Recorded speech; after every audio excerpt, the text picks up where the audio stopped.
guys, it's InfoWars ASMR here, and I'm back at it again with another video.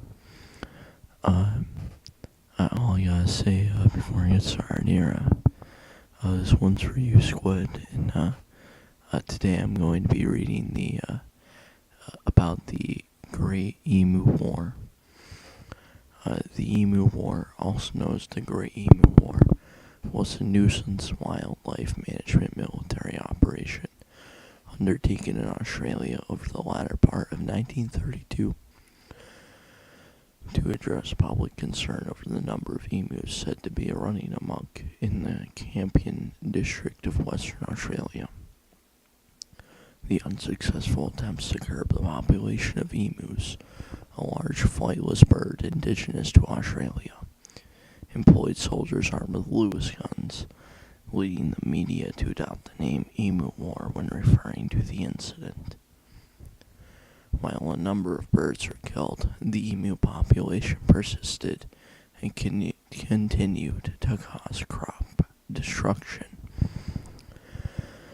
Following World War I, large numbers of ex-soldiers from Australia, along with a number of British veterans, were given land by the Australian government to take up farming within Western Australia, often in marginal areas.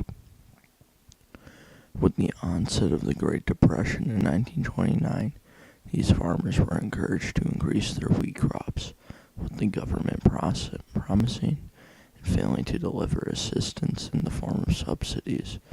In spite of the recommendations and the promised subsidies, wheat prices continued to fall. By October 1932, matters were becoming intense, with the farmers preparing to harvest the season's crop, while simultaneously threatening to refuse to deliver the wheat.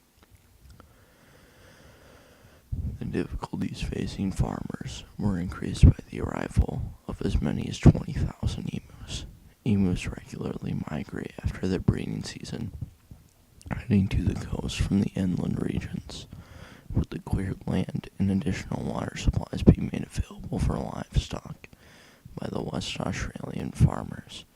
The emus found that cultivated lands were good habitat, and they began to foray into farm territory.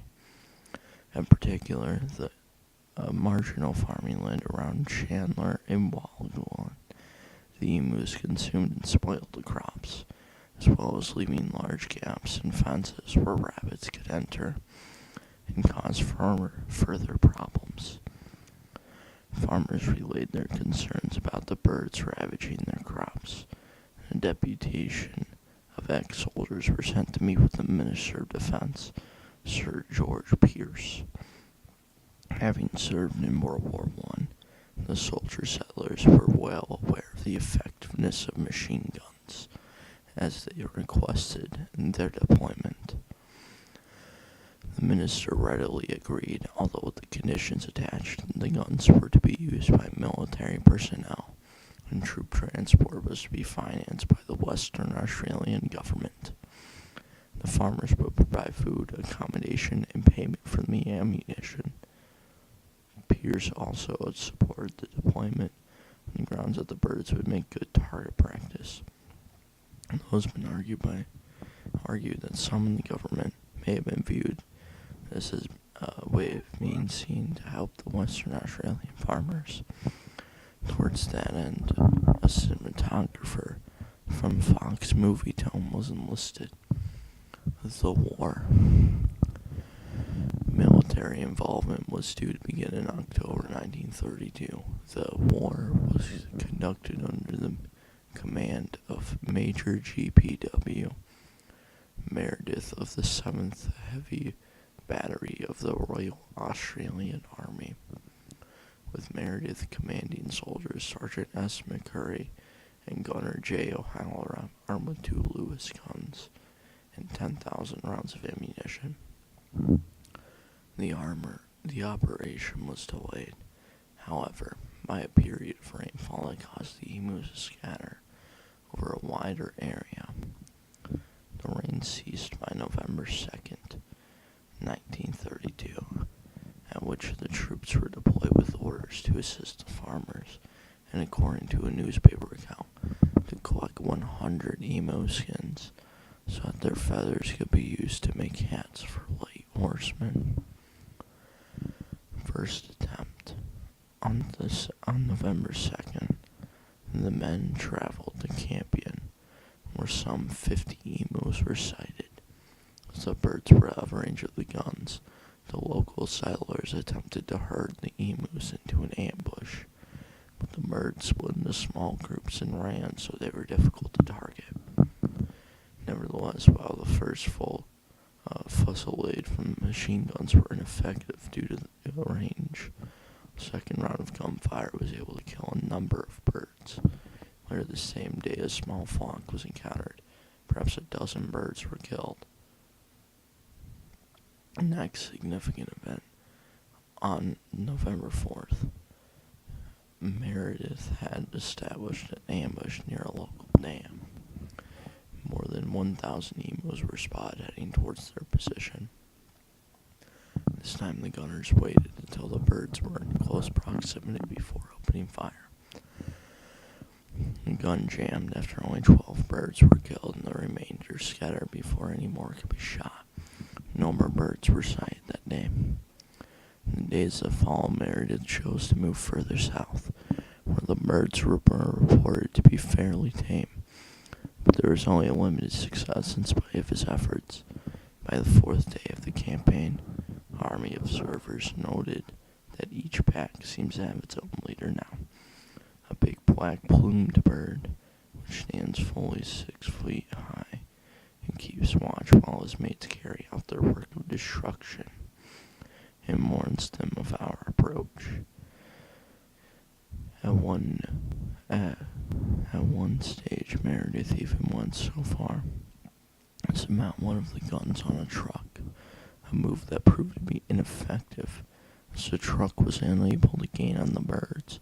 The ride was so rough that the gunner was unable to fire any shots.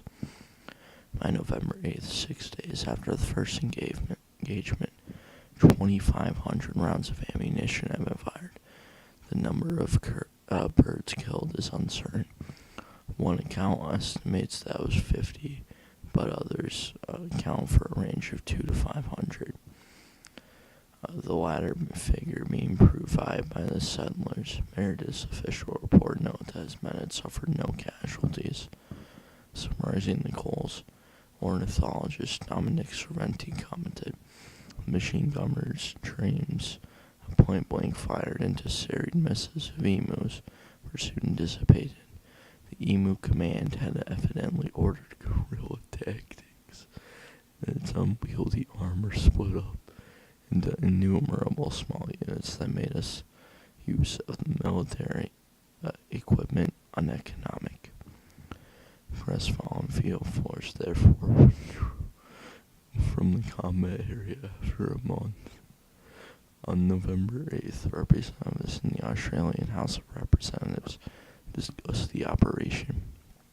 Following the negative coverage of the events in the local media, that included the claims that only a few emus had died, Pierce withdrew the military personnel and the guns on the 8th of November.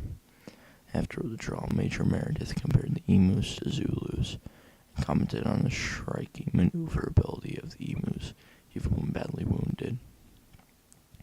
If we had a military division with a bullet-carrying capacity of these birds, we would face any army in the world. They can face machine guns with the invulnerability of tanks. They're like Zulus, whom even dum-dum bullets cannot stop. They're flightless birds. Second attempt. After the withdrawal of the military, the emu attacks on crops continued. Farmers again asked for support, citing the hot weather, and dropped the emus invading farms in the thousands. James Mitchell, the Premier of Western Australia, lent his strong support to the renewal of the military assistance. At the same time, a report from the base commander was issued that indicated 300 emus had been killed in the initial operation.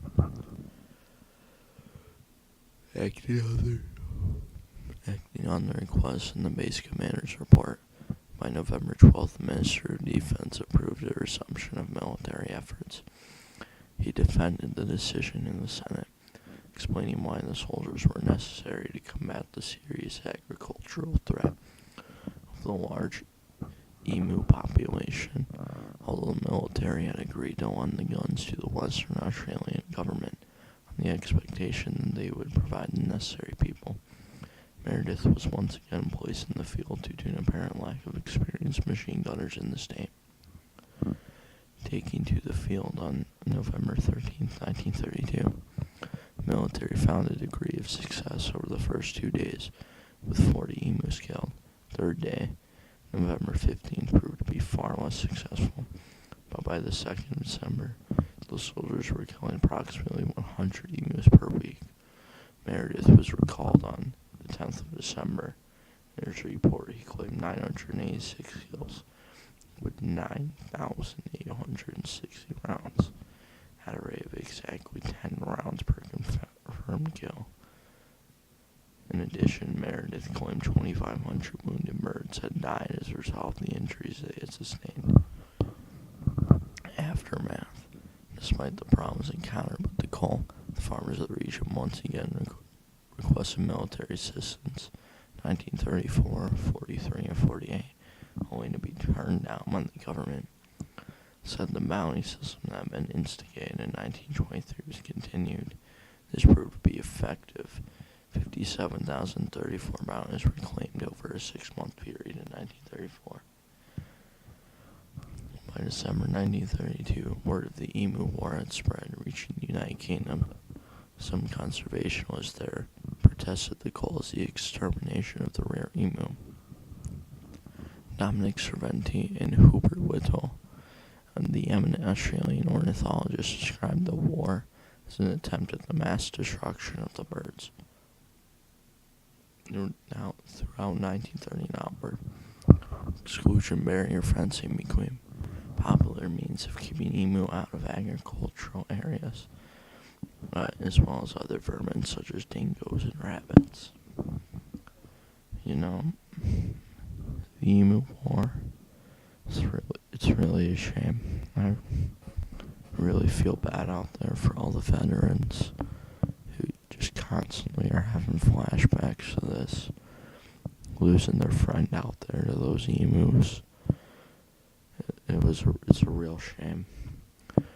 Imagine losing a war to a bunch of birds that can't even fly.